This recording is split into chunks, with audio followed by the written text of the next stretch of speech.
Hello mga kababayan, kumusta kayo dyan? Sana okay lang kayo. Sa video na to, pag-uusapan natin bakit ba namin pinili yung CELPIP versus sa mga ibang English exams na ina-accept ng IRCC. Tara, pag-usapan natin.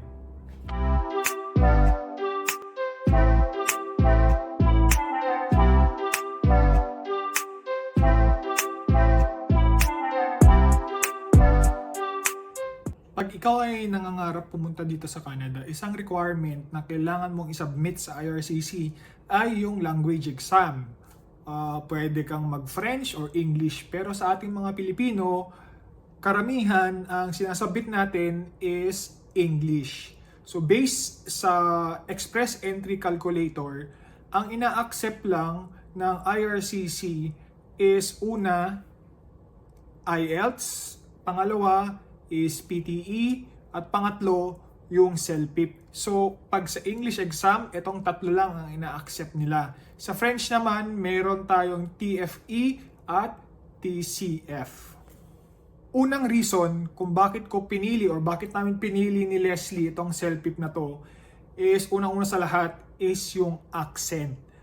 Ano nga ba yung ibig sabihin ko ng accent?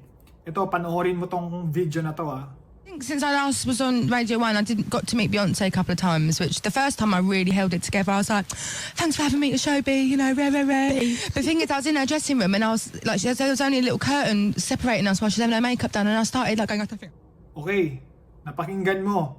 Ngayon, itong second video na to, pakinggan mo ulit. 150th birthday this weekend, and we are so excited because Canada's getting old. Old by our standards, but not by everybody else's, I don't think. Yeah, exactly. And to celebrate, we thought that we would teach you how to speak Canadian because we're a little bit different up here in the Great White North. And if you come to visit us, you might get a little bit confused by the way we speak.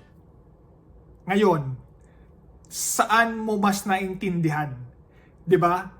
Nagva-vary yan sa accent. Minsan nakaka-effect yan sa listening skills mo, lalo na pag may kausap kang magkaiba yung accent. Ang kagandahan dito sa CELPIP exam na to, Canadian accent, ibig sabihin parang American accent siya, which is nasanay tayo sa panonood ng mga movies and stuff. Hindi ka na kung nanonood ka ng Netflix or Prime Video, hindi ka na siguro mahihirapan intindihin yung accent niyan. Kasi pag American and Canadian accent, halos similar lang.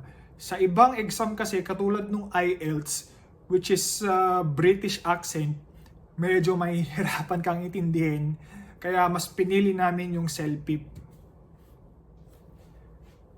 Pangalawang reason bakit namin pinili ang CELPIP, doon kasi sa tatlo, yung PTE, IELTS, at CELPIP, CELPIP ang pinakamura. So tinitignan ko dito sa online, ang CELPIP General, which is yun dapat ang piliin nyo for permanent resident, ay nagkakahalaga siya ng $290 plus tax. Ang IELTS usually 310 to 350, at sa PTE is around 330. So yung PTE at IELTS talagang 300 plus siya. Itong CELPIP na to is 290 plus tax siya. So kung titignan mo, siya ang pinakamura dito sa tatlo. Pangatlong reason din kung bakit namin pinili tong CELPIP is fully computerized. From listening, reading, writing, and speaking, fully computerized. Kaya mo siyang tapusin ng isang examen or 3.5 hours. So yung iba kasi, lalo na yung IELTS yata, naririnig ko na kailangan mo pang i-book yung listening, yung speaking exam mo. Kasi face-to-face yun, may kausap ka. Which is sa iba, hindi sila komportable na may kausap unless na pag sa CELPIP ka lang, naka-headphone ka lang, naririnig-rinig ka, or magsasalita ka lang, walang direct kausap. Kasi sa iba, pag kunwari, lalo na yung examiners or halos lahat ng examiners is intimidating yung presence, wala na, maano ka na, mahihirapan ka na i-express yung sarili mo pag may nakaharap sa'yo na seryoso at intimidating. Kaya itong fully computerized na CELPIP na to, mas komportable kami ni Leslie kasi wala kang kaharap. Fourth reason bakit namin pinili tong CELPIP is pag pumunta ka sa CELPIP website, merong 2 free exams dyan. Practice A and Practice B. So, isa yun sa malaking factor, may libreng reviewer ang CELPIP. At naka-align yun sa exam. Mafa-familiarize ka kung paano ba i-take yung exam. Isa din sa mga narinig ko, itong CELPIP na to is mas madali siya compared sa IELTS. Tapos, tingin ko din, sabi nila, PT ang pinakamadali or CELPIP sa tatlo. Hindi pa ako nagte-take ng PTE kaya hindi ko masabing mas madali yung PTE. Pero, etong CELPIP na to, mas madali siya compared sa IELTS. Marami nang nagsasabi nun sa mga nabasa ko. At pati dun sa mga kaibigan ko na nag-take ng IELTS or CELPIP na mas madali daw talaga yung CELPIP. Last reason or fifth reason is sobrang bilis ng result or fast result. Sa website nila, sinasabi nila within 1 week or 5 to 7 business days. Nag-take ako ng Saturday, Tuesday, ng gabi, meron na. So most likely, ilang days lang, 2 business days, meron na yung result. Isa din example is nung nagpa-re-assessment ako, sabi nila 1 to 3 weeks. After 3 days, nandiyan na yung result.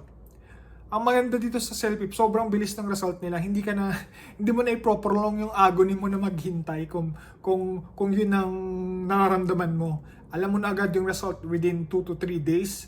Yung first take ni Leslie, ganun lang din, 2 to 3 days katulad ko. Hanggang ngayon, second take ko, sobrang bilis, 2 business days, reassessment, 3 days, which is sabi nila, 3 weeks, pero sobrang bilis nila magbigay ng result. In the end, ikaw lang din naman ang magde-decide kung ano ang pipiliin mo. IELTS, PTE, o CELPIP.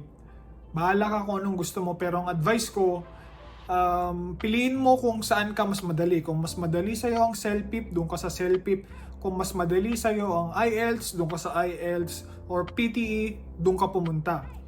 Pero sa aming dalawa ni Leslie, may experience na kami kung paano tong CELPIP na to. Para sa akin, mas madali ang CELPIP compared sa IELTS. Kasi dati nag-IELTS na ako way back pa. Parang ang score ko lang noon is CLB 6. Although hindi ako masyadong nakapag-prepare doon katulad dito sa CELPIP, pero nakita ko yung degree of difficulty. CELPIP talaga yung mas madali para sa akin. So, good luck sa mga magte-take ng CELPIP. At sa mga susunod na video, magbibigay ako ng mga advice, mga tips and tricks kung paano sagutan yung exam. At gagawa ako ng talagang playlist nitong about sa CELPIP na to. Ibibigay ko sa inyo kung paano sagutan yung bawat task on every exams. Like sa listening, 6 tasks yan. Ituturo ko sa inyo kung paano sagutin. Lahat sasabihin ko sa inyo. Bahala kayo kung gusto nyo sundin. Kasi ako, ang score ko, CLB 10. So at least paano, meron akong proof na nakuha ko tong CLB 10. Okay, yun lang naman. Gusto ko lang makatulong sa mga kababayan natin na kung ang aim nyo is CLB 5, 6 or 7, at least paano makakatulong to sa inyo para ma-achieve nyo yung CLB na aim nyo. Pero syempre, ang advice ko lang din, kunin nyo yung max score para ma-maximize nyo yung score sa language exam natin. So, good luck sa inyo guys at kita-kits sa susunod na video.